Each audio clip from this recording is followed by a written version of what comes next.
Em 1961, com a renúncia do Jânio Quadros, tinha direito de assumir a presidência João Goulart, que estava na China, e que os militares, a cúpula nacional, não queria a sua posse.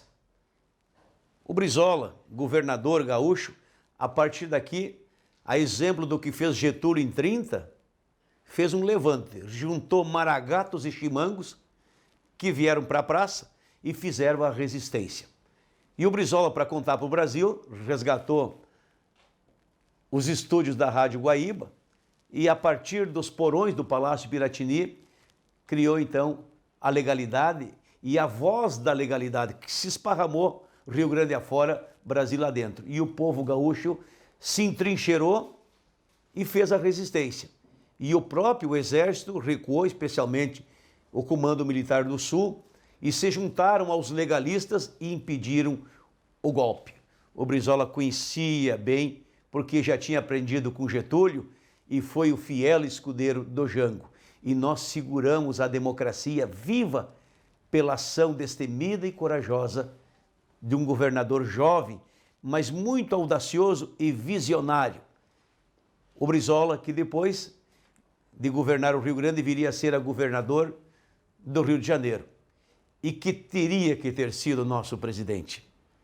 Faltou o Brizola presidir esse país, nós seríamos uma outra nação, porque nós precisamos de um governante com a coragem, com o destemor, com a determinação, com a firmeza, com a postura, com a retidão que o Brizola tinha, de cara limpa, de mãos limpas, não porque lavou as mãos nas águas do Rio Guaíba, não, porque nunca sujou as mãos com bobagem nenhuma. E isso fez a diferença. Essa credibilidade deu ao Brizola a liderança de ser o homem da legalidade.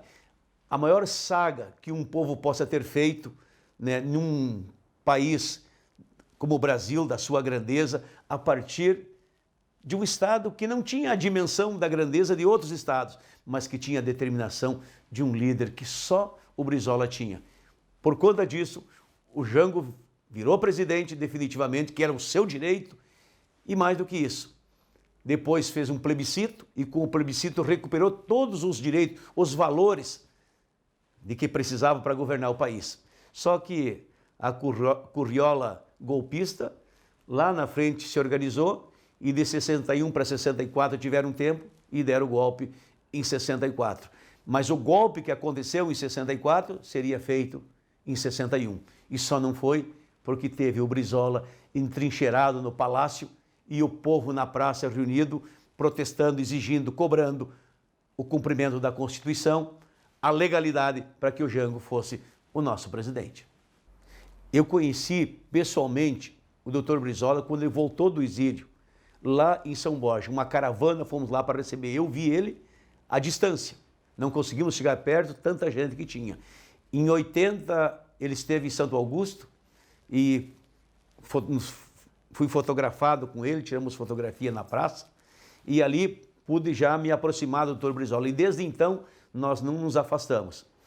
Quando ele foi governador no Rio, estive lá várias vezes, mesmo lá no Uruguai, em Pueblo del Carmen, lá em Durazno, estivemos lá, aqui no Rio Grande do Sul, no interior do Rio Grande do Sul, nas caminhadas, de volta a Santo Augusto, quando eu concorri a deputado federal, ou seja, 18 anos depois ele esteve na mesma praça, no mesmo palanque, onde tiramos mais uma fotografia com a mesma bandeira. Então, uma história de caminhada. O Dr. Brizola, um homem destemido, corajoso, de muita convicção, persistente, inteligente, não recuava, não temia a adversidade, enfrentava os grandes em defesa dos pequenos. Esse era o Brizola. Como eu digo nas poesias que escrevo, o Brizola era daqueles taura que nunca dobrou a espinha. Ele era assim como um galo de rinhas, bom de pua e bom de bico. Calçou pé até com os milico e nem no exílio frouxou o garrão. Tinha argumentos, tinha razão e com as armas das suas ideias ia ganhando a plateia de microfone na mão.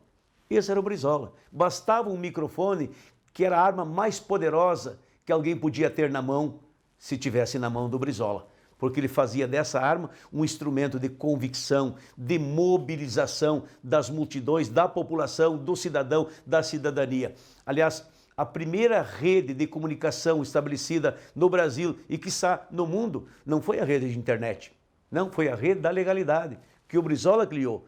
Por conta dessa rede, foram se conectando outras rádios, sistema de comunicações, aqueles PX, aqueles radiocomunicadores, radioamadores, enfim, uma enorme rede. E foi isso que derrubou aqueles que queriam dar o golpe. Foi isso que colocou eles abaixo. E o Brizola resistiu. E esse instrumento que o Brizola usou lá, nós precisamos hoje retomar. Porque a democracia se faz com transparência, com comunicação. Hoje, os governantes de plantão precisam ser enfrentados com a transparência. Uma nova voz de legalidade deveria ser levantada nesse país, porque estão aí ameaçando a Constituição, desrespeitando as regras, desrespeitando as leis, ofendendo o cidadão, a cidadania, desrespeitando os direitos elementares, atropelando tudo que tem pela frente. Que saudade do Brizola! Mas nós temos a memória, temos a história, temos um passado de glória, e inspirado no Dr. Brizola, nós vamos construir com certeza um futuro de vitórias. Leonel de Moura Brizola reuniu seu povo na praça e, mostrando fibra e raça, o gaúcho de prontidão estava em pé. E assim como disse Cepé, essa terra já tem dono, o Brizola, com o mesmo entono, exigiu que se cumpra a lei. Não tem monarca nem rei que tire o povo do trono. Não tem preço a liberdade, pois a liberdade não tem dono. O homem livre é patrono do seu próprio destino. E este Brasil menino, que viu a ditadura um dia, por seu povo em maioria, na pátria verde e amarela, jamais aceitará tutela. E viva a democracia!